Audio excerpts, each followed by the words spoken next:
Well, babe, we're back for another episode of Kingdom Contractors Academy. Yay! Welcome, everybody.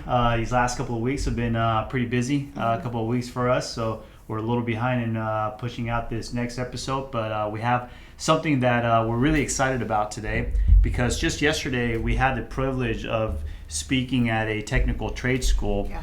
Yadi is part of the advisory board. Yeah. It was really cool. We had about 40 students, a good handful of advisors. The director of that particular school was there. Students of all several trades. We had electricians, green building construction, plumbers, welders, and Automotive. Thank you. And we were asked to speak on the topic of work ethics, which is actually something that's near and dear to our heart. And so we figured, you know what, let's talk about that since it's fresh in our mind. Yeah. And forgive us if we get pretty passionate about it because it's something that is, in fact, near and dear to our heart. And so we're going to get into it today. But before we do that, as usual, we like to open up with a prayer so that, we're aligned with what it is that we're trying to keep across. So with that being said, let's open up with a prayer. In the name of the Father, the Son, and the Holy Spirit. Amen. Thank you, God, for allowing us this opportunity to speak publicly to all of our friends. I ask for blessings to them, all of our listeners out there that are tuning in to try to get something out of this. We appreciate their time, their efforts, and we ask that you give us clarity, boldness, wisdom to speak what it is that you want us to speak, and for our listeners to hear what it is they want to hear. Even if it's just one person today that needs to hear this message, it's all worth it. In Jesus' powerful name we pray. Amen. Okay, with that being said, let's get right into it. Best way we can perhaps start is with giving the Webster's definition of work ethics, just so that we're aligned with what we mean by that. So, Yadi, if you will, please. Okay, so Webster's definition is work ethic is a set of values guiding professional behavior, encompassing integrity, responsibility, quality, discipline, and teamwork. Excellent. Yeah, I mean, pretty standard, right? Webster Dictionary. Now, what's our definition of work ethics? Well, let's talk about the 80-20 rule. Let's do it. Okay. Do you want to go for it first? Yeah. So what does 80-20 mean to us? 80-20 means that for us, when we're looking for rock star candidates, we look for 80% of work ethic, character, and those skills that make somebody who they are. Mm-hmm. And then the 20% is left for their actual experience, whether that's technical or operationally. Here's what you know. It's what you know, mm-hmm. right? It's who you are, not what you know. To us, that's the 80-20. Yeah. Do you think that's a little harsh? No. I mean, can somebody else look at it as pretty harsh? Yeah, maybe. But to us, no. Why? Because look, especially in the trades, right? We can teach you what you need to know in the trades, right? I can teach you how to turn a wrench. I can teach you how to land a wire. I can on the computer side. I can teach you how to run a spreadsheet. I can teach you how to conduct an interview. Okay. But I can't so much teach you how to be punctual, how to be professional, how to be reliable, mm-hmm. right? Those are the skills that we look for. And I'm not saying when they come to us that they are perfected. What I'm saying is that we can mold them if those characteristics already somehow are in that individual. Yeah.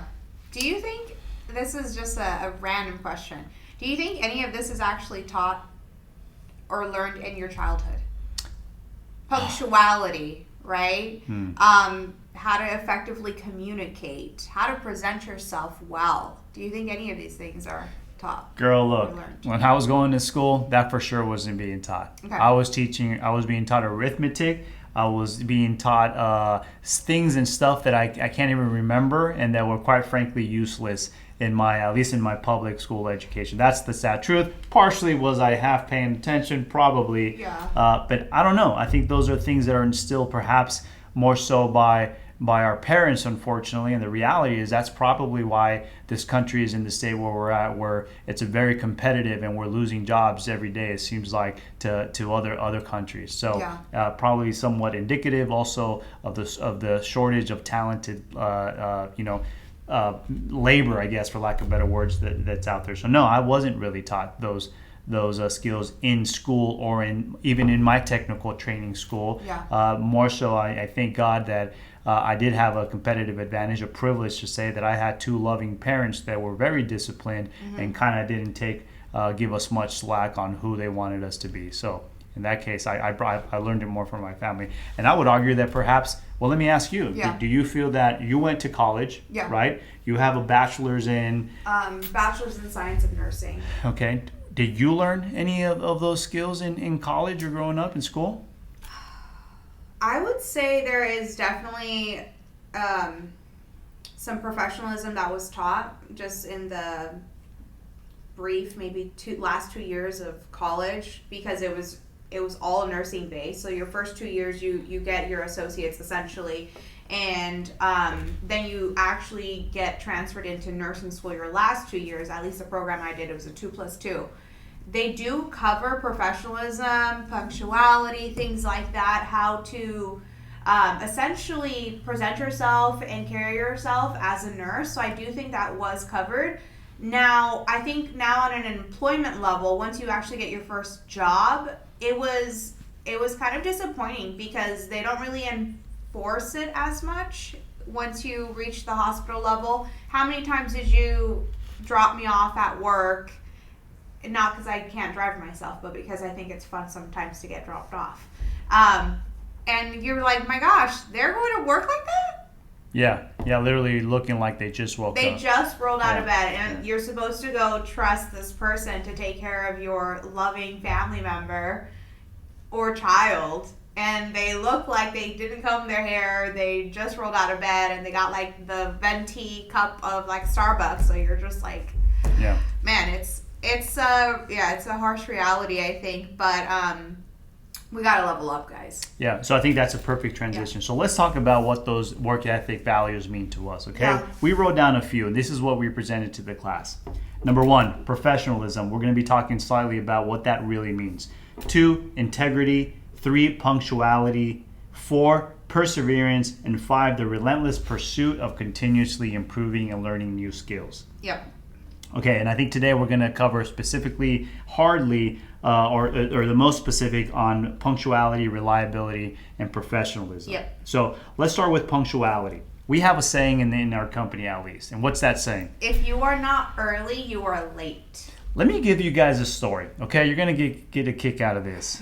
Okay, so not too long ago, we landed a new customer that we were really excited about. Not only did we land this new customer, our very first project with them was going to be on a Fortune 100 company facility, essentially. For those of you who don't know what Fortune 100 means, it's taking the Fortune 500s, only we're condensing it to Fortune 100. So it's one of the biggest companies in the world, put it that way, right? Mm-hmm. So we're preparing for this kickoff for weeks in advance. The night before, our whole crew is texting and getting ready, right? We're gonna start this thing with a bang. Yeah. I happen to show up on site. I usually mobilize all of our job sites, right? Kind of set the momentum, make sure all is well.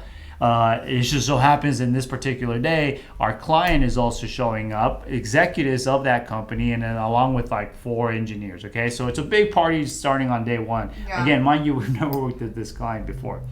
So my crew, my guys show up half an hour early, okay? That's what I'm talking about. That's how we exist. Yet, they showed up to the wrong building. Yeah. They showed up to the wrong building. Not only did they show up to the wrong building, they had checked in with security. That was some great security because they literally checked in to a site that was not even like expecting them. The story for another day. Okay, so I call my guys and I'm like, hey, I'm here. Customers here, we're ready to go. Where are you? And they're saying, we're here. We're ready to go. Where are you? And I'm like, hey, listen, either all of us are at the wrong side or you guys are at the wrong side. It just so happens that my guys were at the wrong side. Would have they shown up at the time that we meant to show up? Yeah. We really would have turned into a cluster mess, right? The fact that they showed up half an hour early gave us an opportunity to save some face, and it allowed us not to start so late. Yeah. So again, keep that in mind, folks. Especially in construction, we report to big facilities, big construction job sites. You want to orientate yourself with the place. Sometimes you're checking into the opposite side of the building. It's just like going to the hospital for the first time, and you got an appointment. You want to show up a little earlier to kind of orientate yourself. Which I would add one thing. I learned this from my parents is when they would. This is before we had all these apps, right, on our phones that helped us navigate and get to the same place or the right place. They would actually have us print out the MapQuest. We were using MapQuest back then, right? So they'd say, oh, we have a really important appointment at this place. And mind you, my parents, speak primarily Spanish. So they're already like pretty nervous showing up to a place where probably have to speak some English. So they're like, okay, how can we remove that anxiety? Let's go to the place. Let's get the MapQuest. And so we would print out their directions, and they would go the day before. So they would actually drive to the location, whether it was like an hour away, they would do it, And they would drive, and they would figure out where they need to park, where to check into security, whatever it was. And I saw this growing up all the time by them. Yeah, and even today, when we have a personal or anywhere we got to go, you're already. I think you use Waze now. Yeah, it's Waze, and I plan our drive at least 24 hours before. Sometimes I do it several days before, but I do it for the sake of I don't like to waste time. I don't like to show up late, so I plan ahead, and then I text him. Whether it's like, hey, we have dinner plans at 6, so I say we have to leave the house between 4:15 and 4:20. And mind you, this is the day prior to it, right? So it's not like we're mapping it the day of. We already know a day prior what generally that traffic looks like. Yeah, at that day. And look, folks, I would say that principle also more so now than ever that we use Zoom and these online calls, that you want to show up earlier, right? I mean, if you're showing up right when that meeting happens, it's just I don't know. I think it's just a different standard, a different level, and that's how we operate. And so I think that was why we wanted to double down on that method. If you're in that principle, if you're not early, you're late. Reliability. Yeah. Okay, what does reliability mean to us? It means a couple of things, right? It means that in the most simplest of terms is that you're somebody that we can count on. You're somebody that can be counted on. Okay.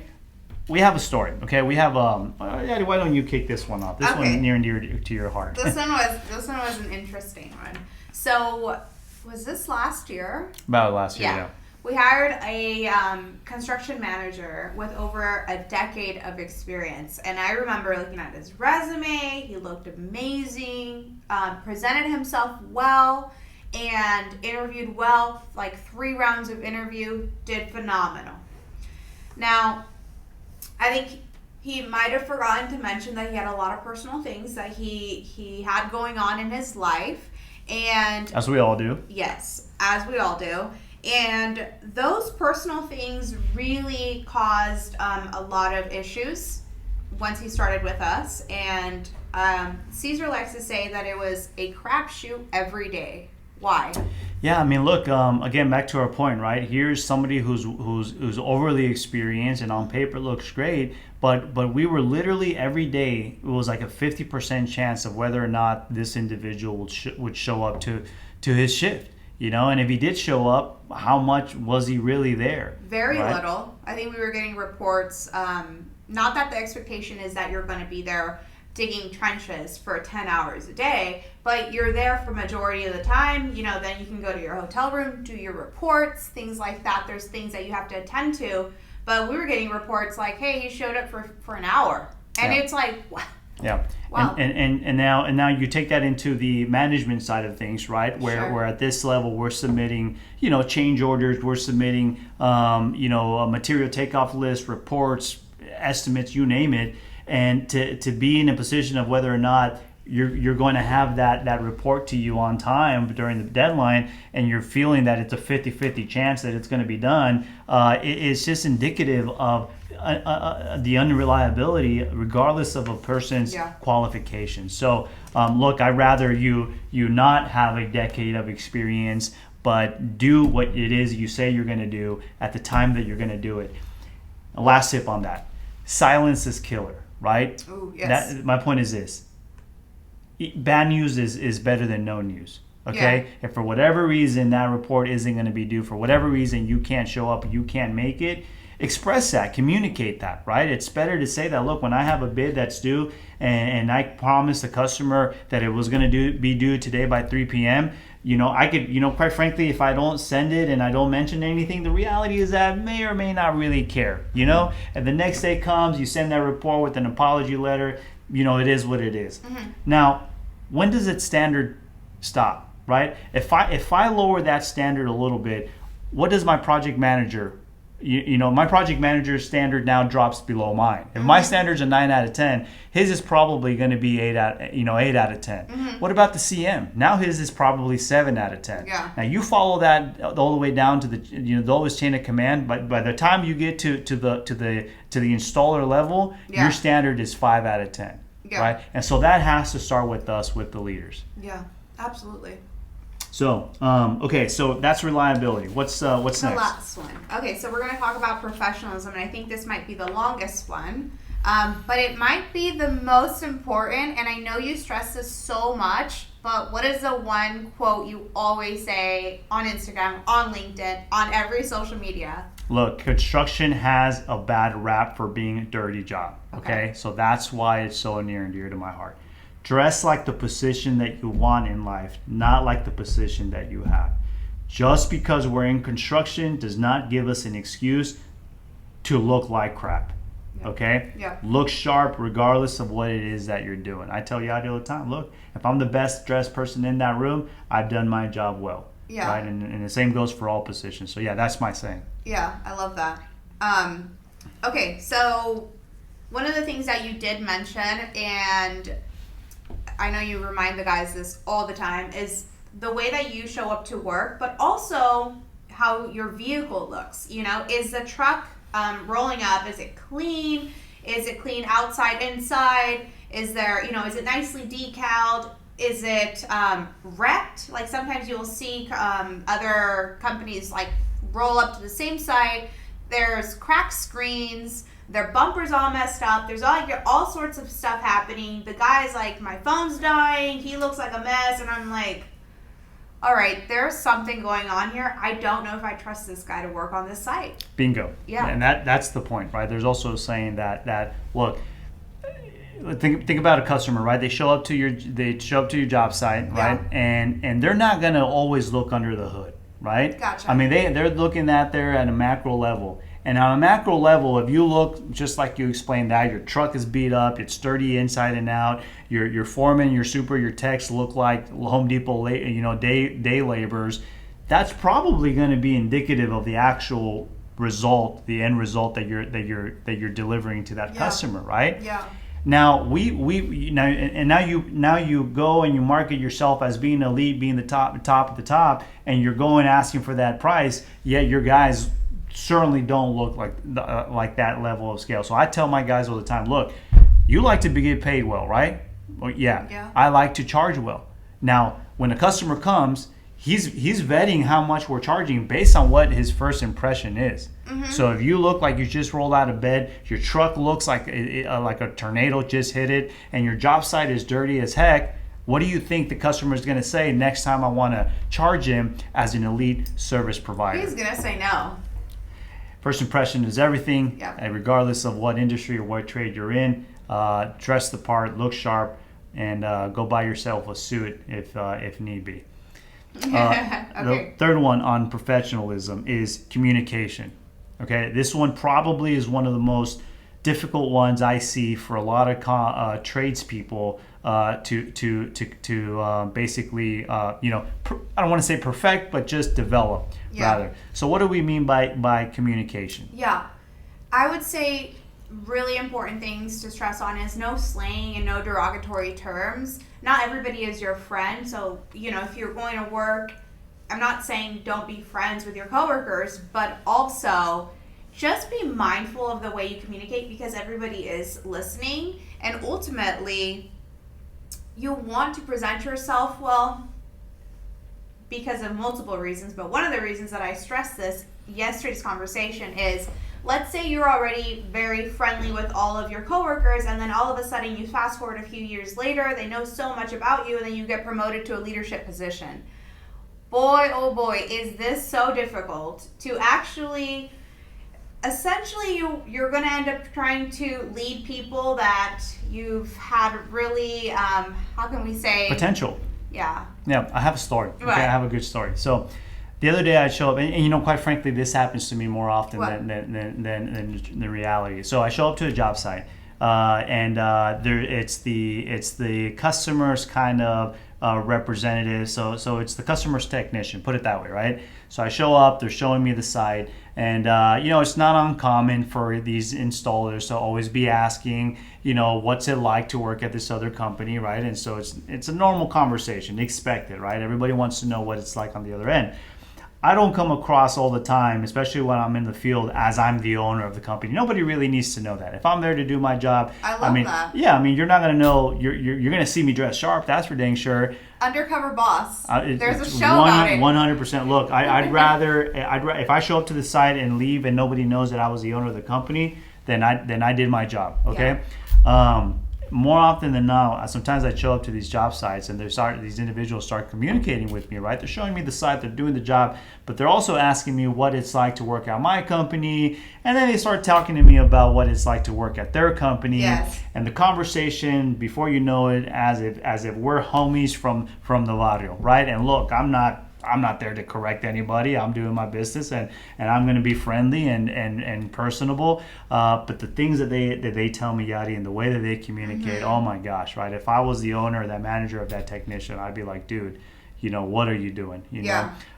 Less is more. I think you told some of our guys in the past, you know, only communicate what you need to communicate. And I remember listening to that, and I'm like, I wonder if that's applicable in a lot of different, you know, situations. And I think it is. Sometimes the less you say, it's better, because you might disclose things that you cannot take back. Yeah, no doubt. Look, this especially at this level, right? On Yeah. the commercial, industrial, utility level, working with the level of clients that we work with, confidentiality is huge. Yes. Right. So let me finish the story here. So here's the kicker.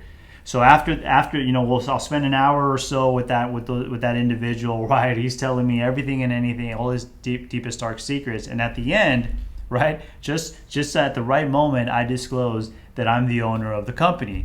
And when I say that, the look in their eyes of shock and disbelief, right, it's almost as they hit themselves like, I can't believe I just Said all that. that. Like, can I disappear? here I am asking for a recommendation to potentially join his company, or try to put my best foot forward to see if they're hiring, and then I find out that he's the owner, and I totally just shot myself in the foot. Does that make sense? So let me clarify. So he spoke poorly about the company he's at. Then at the end, he's like, "Hey, so are you guys hiring?" Yeah. Yeah, I mean, basically, not only did he speak negative about his company, he the way he's communicating with me is super ghetto, slang, derogatory, just super low level of communication. Where I'm in a position like, look, if I can't trust to put you in a customer facing position, yes, because at some point you might say something stupid, something something that you shouldn't say, yeah, right? I'm sure as heck not going to put you in that position. Right? And so anyways, they show me their cards, and I think that's indicative of what we're trying to say here, is that you need to level up your level of communication. So how can we do that? Okay. What are some typical tips for somebody to advance their level of communication? Well, before we go into the tips, I would say I have a personal tip. And this is one thing. I always say this. I have a keen eye for word choice. And most of the time, you may not think that I'm paying attention, but I'm paying attention, okay? I have like multiple abilities to listen to every conversation going on in one phone call type of thing. That's a woman thing. Sure. Okay. I always say this. Try not to use words like kind of, sort of, I think, and I do this as well, but not when I'm actually reporting my job. Let's say I had to actually give you a report on something that I did yesterday, et cetera, et cetera. I'm not going to approach you and say, I kind of, sort of did this. Either I did it or I did not, right? And I have a hard time with people that do this with me, because if you start applying definiteness, what does that really mean? So own it. If you did something, own it, right? I cannot stress this enough. That definiteness, that automatically boosts your credibility and trust. Agreed. Okay? Agreed. Yeah, there's no reason to use buffering words. Either you did something or you didn't do something. Be clear and be direct. Yes. Yeah, Okay. I have tips myself, okay? Okay. Grammarly, apps, even AI, chat AI. I'll admit to you, I probably use these apps on a daily basis. It's a way to refine your communication, to have a better flow in your email. I send a lot of high-level emails, and these apps allow me to check my grammar, punctuation, all of that. Okay. So those apps really help. Oh, perfect. I have one question for you. So, what are some things, or maybe 1 to 2 things, that individuals can do to improve their vocabulary and communication skill, like now? Read. Okay. Read. Okay, look, I don't have a college degree like you do, right? The single best way that I've been able to elevate my vocabulary, my communication skills, has been through reading. Yeah. Business books, nonfiction. I read probably 2 to 3 books a month, or probably 1 or 2 audios a month. And so reading those books enhances your ability to put words together in a different capacity. So that has been for sure the biggest way that I've advanced my communication. Perfect. I would also add that you should really get in the habit of writing down words you don't know that you maybe hear in a podcast or in a book, circle it, and then look it up pretty quickly. Understanding what those words mean, I'm not saying you're going to be able to use it right away, but just getting in the habit of doing that is really going to expand your vocabulary. And I think there's a lot of things to say about that, really, because when I open some of your books, they're pretty scribbled. Yeah. So. I got a question for you. Yeah. So when we're looking for promoting someone, how important is it to that person's ability to communicate? How does that dictate their potential for promotion?